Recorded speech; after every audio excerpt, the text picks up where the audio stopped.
Hi, everyone. Welcome back to the podcast. Today I have on David, and he is here to tell us a story. I think if anybody really knows me and the kind of nuanced, quirky things that I do in my life, if you've been to my house, like you would see some of those things maybe. If you've talked to me, you would hear some of those things maybe. And you would just say, oh, that's one of those things that he's just doing, right? One of my friends, Frank, always makes fun of me for washing my hair with eggs. Everest always makes fun of me for wearing glasses that block blue light. Like everyone's always like, what are you doing this time, right? Like, what's the thing that you're up to now? And it's like, that some things people are just like shocked. They're like, you turn off your Wi-Fi router at 10 o'clock. Like, what for? Like, what does that benefit you? Like, well, I'm trying it out. Like, I'm trying to see if it makes me sleep better. If it doesn't, then okay, I'll turn it back on. If it does, then great, right? Like, as far as like, stories go, like I think for me, I had a conversation with a friend about this topic in general, and we were talking about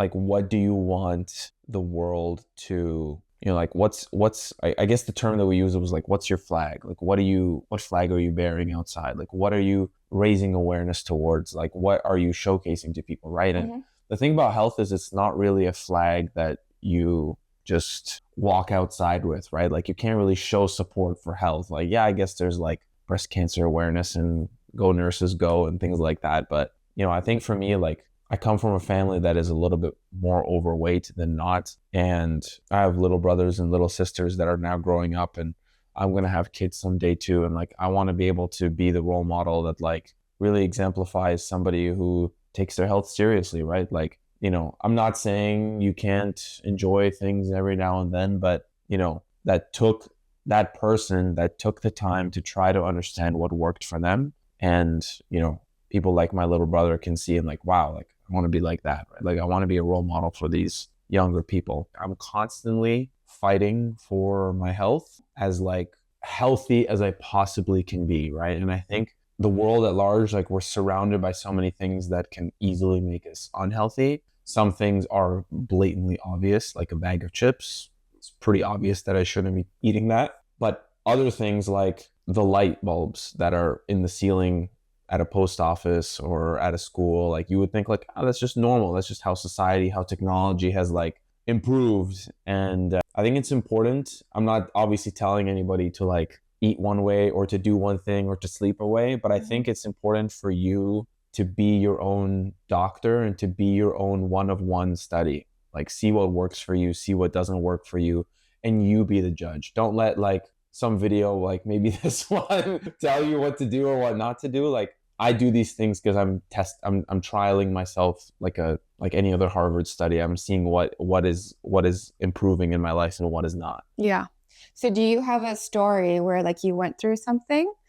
Did you have like something with your health that caused you to be concerned about this? It's just more so like my journey has been, every year has been like something different, right? Like one year I stopped washing my hair and I started only washing my hair with eggs. And it's like, that's crazy. You tell that to some random person, they're like, what are you talking about? But like, shampoo has not touched my hair in like years and it doesn't look any different than anybody else. I don't have dandruff. It doesn't smell bad. It's like, what does that tell you about, the things that are like available to you that you buy in the store that you would think is normal, right? What are some of the things that you've tried that have made a big impact on you so far? Obviously I mentioned a little bit about washing my hair with eggs. It's not like it made a big impact, but it was like, okay, so I don't need to buy shampoo, right? And my hair is still healthy. I'm not saying I get compliments on my hair, but people are like, there's nothing wrong about my hair. So it makes me think that like everything's going well, right? Changing toothpaste, like obviously like when you go down the health rabbit hole, not brushing your teeth with like fluoride, that's like a big thing that people, what's like the first thing that they may hear or like may go down. I've tried being vegan for a few years. It didn't really work for me. So now I'm on the opposite side. I'm only eating meat and butter and better? Eggs. It does feel a lot better. Yeah. Like the main thing that I noticed is when my wife and I went to Europe and when we came back, we got into like a bad routine of bad habits, and one of those was food. It took some time to kind of decide what to do, and I'd done this before in the past and I was like, I'm going to try it again. I'm going to go for it. And then one of the things that I really feel is like kind of like less achiness, I would say. Like, a lot of people have to bend down for whatever reason or sit in uncomfortable positions and do all sorts of different things. And, I would say that that one has been kind of interesting. When I still keep going, I'm still going to do blood works and see like where I end up. And, but ultimately my goal is to finally like, have some visible health improvements that like I can actually say and benchmark, right? I do have a question about the eggs. Sure. Is it like a whole egg every time, or do you like put it into a bottle, like keep it in the fridge? How does that work? I crack it for the hair. Yeah. Yeah, I just like I just mix it around and then do like a hair mask for Okay. like 5-10 minutes and then I'll wash it out. Yeah. So it kind of like I guess kind of reinforces some oil. To be honest, I don't know what it's doing. Like, if you see me and you like start talking to me about these things, like I may not know what all of them do. I may have some rough idea, like, but it's something I heard that could help me. So I'm like, okay, let me try it. Like I'm not afraid to try something. Like obviously, like if I'm carnivore now, I was vegan before. Like I'm exploring the different paths of like where food is. Yeah. I know for certain one of the reasons like why I kind of went down this path is like whenever I eat like desserts or sweets, like I feel really bad after. I feel bad during and I feel bad after. And I ask myself, like, is it worth it to constantly like eat that thing that is obviously very enjoyable, but like it's like a temporary enjoyment, right? So it's like how long am I gonna, feel bad, whereas I could just feel good all the time. Yeah. So the ultimate goal for you is based on how you feel, like your health. Yeah. I'm basing things on how I feel physically. I'm basing my things on how I feel mentally. And in regards to physically, obviously, like the food that I eat, do I feel like it's nourishing? Do I feel like I'm repairing my body when I sleep, if I work out and whatever? Am I getting enough sleep? Like, am I eating the right things at the right time to get the best sleep that I can? And then mentally, it's kind of a little bit of a different field, but I would imagine that some of the habits that I do also in that regard, like they may not be food related, but I also try to think about how can I improve mentally, because that's actually one of my big goals this year, to like see like how can I improve my, I guess, mood overall. Mm-hmm.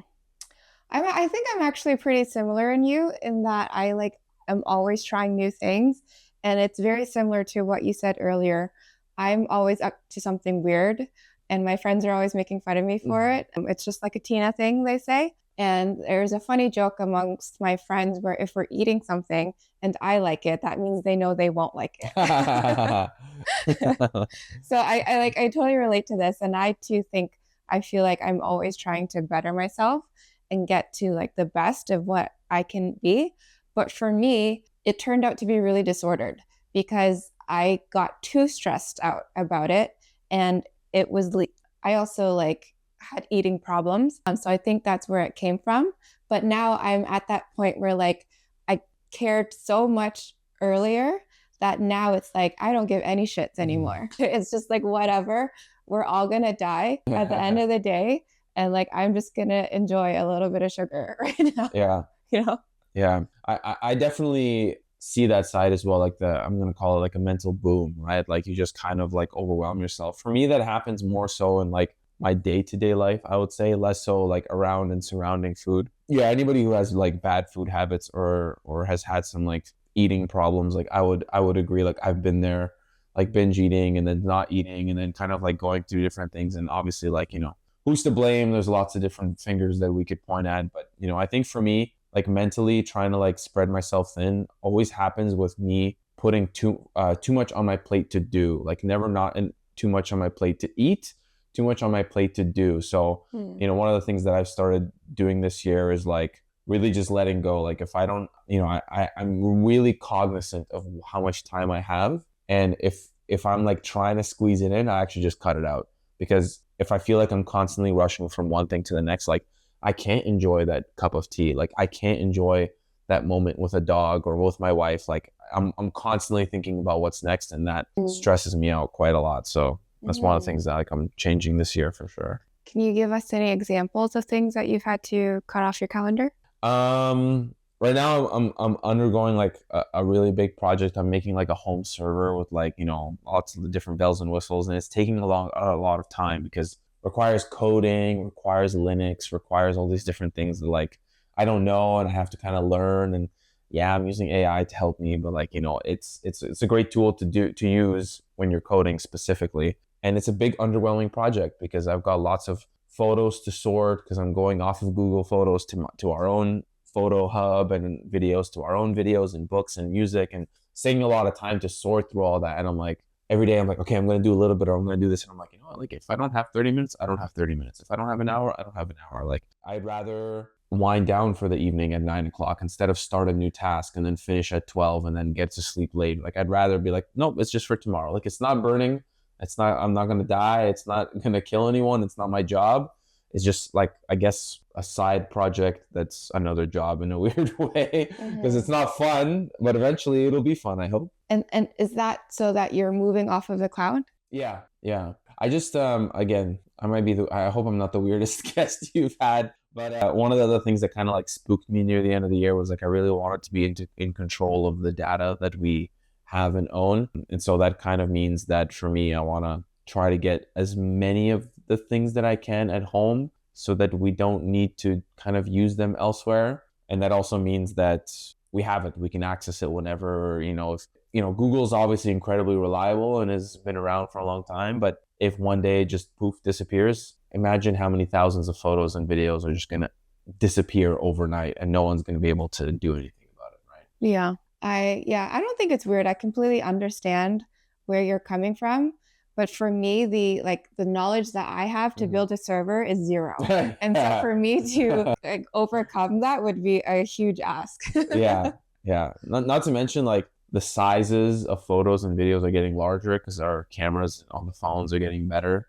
So, you would need to invest a little bit. Not only would you need to invest in the knowledge, but like you need to buy a few things because you need to buy like, 1 gigabyte is not enough anymore for anything. Yeah. Like you need a couple terabytes sometimes of footage to house everything. Right? Yeah. But even just the task of like going through all of my photos when I know I probably have 40,000 at least. Yeah. That's wild. Yeah. Okay, I'll be honest. Like I'm not necessarily doing that per se. Like the photos, I'm just making sure all of them are uploaded. I'm not going to organize them. That's going to be way too much.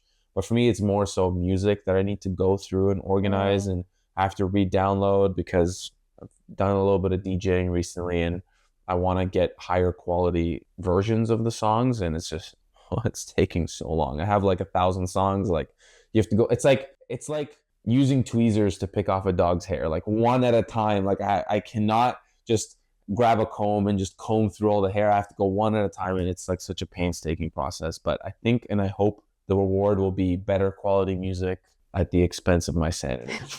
Well, for the dance floor, it'll be worth it. Yeah. Is that like rewarding for you to see people enjoying your music? It's obviously not my music, but I try to curate. I guess as a DJ, what essentially you're saying that my curation is good enough for all of you, right? And if you disagree with that, then obviously some people may be vocal about that, right?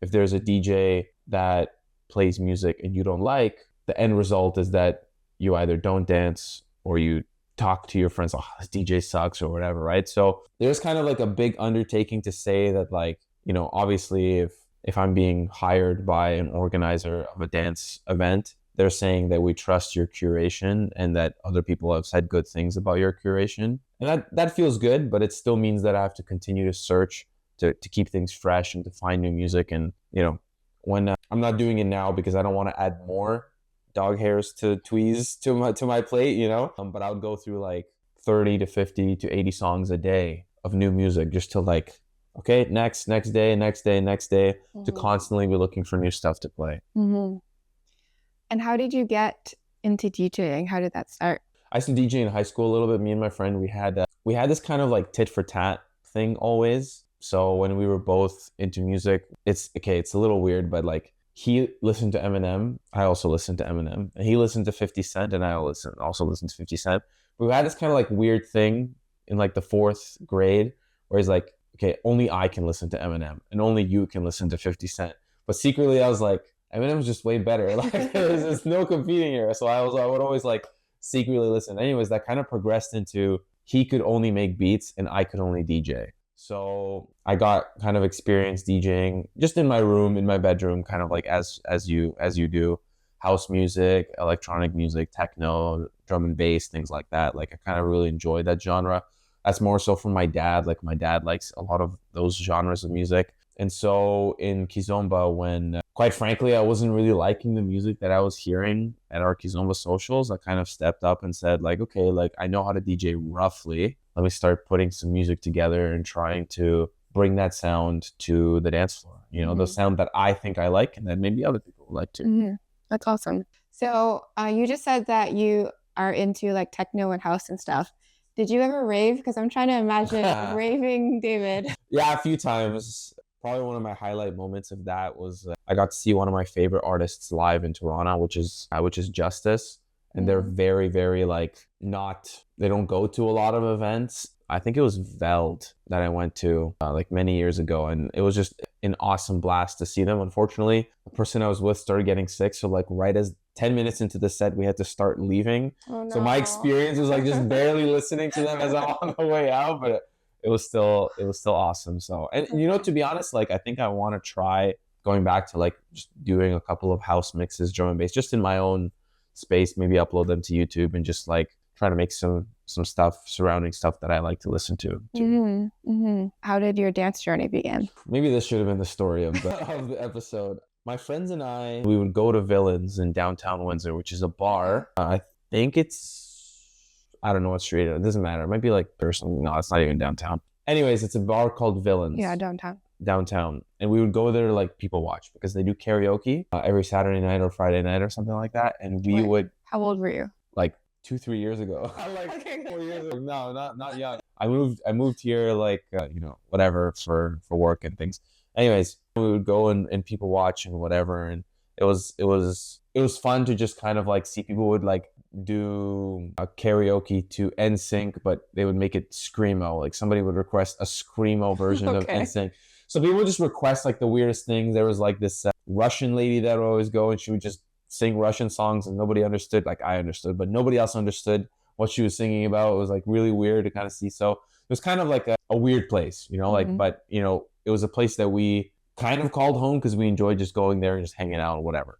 One day we saw there was like a table next to us and it was filled with people from the circus community in Windsor. And we just kind of started talking to them, whatever. And they were like, oh, we need guys. Like we don't have enough guys because, you know, like we have a lot of girls that want to do acro and things like that, but we don't have enough guys, basses and whatever to support the cool stuff that we want to try out. You guys should come out because it was like 3-4 of us. And all my guys and friends were like, yeah, we'll go, yeah. I was also in this period of time where like, you know, I was trying things out and whatever. And I was like, yeah, I'll come, whatever. So I go, I'm the only one of my friends to do it. I'm throwing people in the air, catching them, doing all these different moves. And they're like, hey, like it's the last Riverside event of the season. Like, do you want to come? Like, what's Riverside? And they're like, oh, it's like a salsa thing. Like we're friends with them. Like, you know, whatever. I went and I didn't get a partner for the lesson. And I was like pissed. I was like, this sucks. This is the worst thing ever. Why do people dance? This looks so dumb. Like I was kind of like in my own ego, like upset and grumpy. And I was like, I'm never doing this again. But I did end up, I guess, as a result, like liking the Facebook group or something like that. And then a few months later, they posted, the season ended. It was still COVID-ish. And then in like March, February, they announced a social. And I was like, okay, I'll give it another shot. I was like, okay, this is sick. Like the second time around, I was like, I'm hooked. I'm in. So yeah, it's a really interesting journey to start dancing for sure. That just surprises me because you're an instructor now. So it surprises me that you only started dancing a couple years ago. Yeah, I mean, it's probably more so surprising that I'm teaching Kizomba more than anything because I've been doing salsa and bachata for a long time. But, you know, to be quite honest, like a few years, when you look at how serious you can train and how serious you can take the time to learn how to dance, a year or 2 or 3 is not really that much of a time. Like the one hindrance that will slow you down from progressing in dance is if you have like an innate two things. If you have an innate like musical ear, like if you have kind of like a connection to music and you can kind of like really understand it and feel it. You don't need to be a musician, but it definitely helps. And the other thing is if you have free control of your body. There's a lot of people that come in very rigid. They're like robots doing salsa, like, you know, they don't really have that movement. These two things in 6 to 12 months, you can be like a superstar because you have these good foundations. So a lot of the reasons why, if you're dancing for 1, 2, 3 years, that you may not feel like you progress fast enough is because you don't have those two things. For me, you know, maybe I have a little bit more control of my body. Sure, I work out, I try to take care of myself, but I also DJed in high school. I played tons of Dance Dance Revolution. Like Hmm. I've got lots of little musical notes throughout my life. I beatboxed in high school. So I was able to come into dance and be like, I get it. Let's just progress. Right. That makes a lot of sense. Yeah. Yeah. Because I think musicality and understanding like the rhythm and the beat of the music, I struggle with that. So, and also when the beat, salsa is really fast. And I find myself struggling a lot to keep up with how fast it is. Because I'm just like, Yeah. You know, even for me, like whenever I've gotten like the very few chances to teach salsa, it's hard to find a slow song to like show students how we can do it, right? That's kind of why Kizomba has become my number one favorite, because fast Kizomba is very rarely played at the festivals. When you go to a big event, they'll play it as like a appetizer, but they won't play it as a main course. They'll usually play something slow and really easy for people to dance to. And maybe that's why when people see Kizomba, they're like, oh, are you guys falling asleep over there? What are you guys doing? But, you know, for anybody who struggles with things like speed, like Kizomba's a great thing to try for sure. And when did you start doing Kizomba? That was like maybe 2 years ago. Pretty much met my wife. She's like, I love Kizomba. I'm like, I don't. And then I was like, okay, fine. I'll learn for you. You know, Eric was here in Windsor with us for a little bit. He taught Kizomba for a little while he was here. I took some classes with him. I took some classes in Toronto. And then I was like, okay, wow, this is cool. And I think one of the reasons why I love Kizomba so much compared to salsa and bachata is because it's really easy to make a connection with somebody that you don't know. And I'm not going to make it sound like it's a romantic connection or some sort of physical connection, but there's something that's created when you dance Kizomba with somebody. Maybe not all the time, maybe not every dance, but you might get this dance with some few people. You go to an event, you go to a festival, and you're like dancing with somebody for 5 minutes, then 10 minutes, then 30 minutes, the same person. And you guys just have such a good vibe together. And you can platonically both walk away from that feeling just the high of a good dance. And I've never had that in salsa. I've never had that in bachata. And it's probably because you're just not as connected. I think now is a good time to plug the festival that you're working on. Sure. I mean, it's not really me working on it. It's my Okay. wife putting it all together. But you know, if that connection sounded great to you, you can obviously join our AOD classes. Yeah. For Kizomba, we have classes on Mondays. We have a festival, like you said, our second edition coming in September of this year called WinKizX. And I think tickets are already on sale. Tickets are already on sale. We are planning an August kind of crash course. So if you're like, you know what, Monday nights, that's not really going to be my vibe, please feel free to still come to our Wednesday practices. Please feel free to come to our socials and just jump into a class. And if you don't like it, that's fine. And if you're still like, you know what, maybe I will give it a try for the festival, look out for that August crash course. If people like this conversation, they want to talk to you, find out more about you, where can they find you? I never look at any of my socials ever. Okay, so don't talk to him. Talk to me in person. Go find me in person. If you're a dancer, just come up to me. If you're one of your friends, maybe start dancing. So you can talk to me. Okay, but otherwise we'll put the link for the WinKizX in the show notes. Sounds good. Yes. Thanks so much for being on the podcast. Thank you for having me.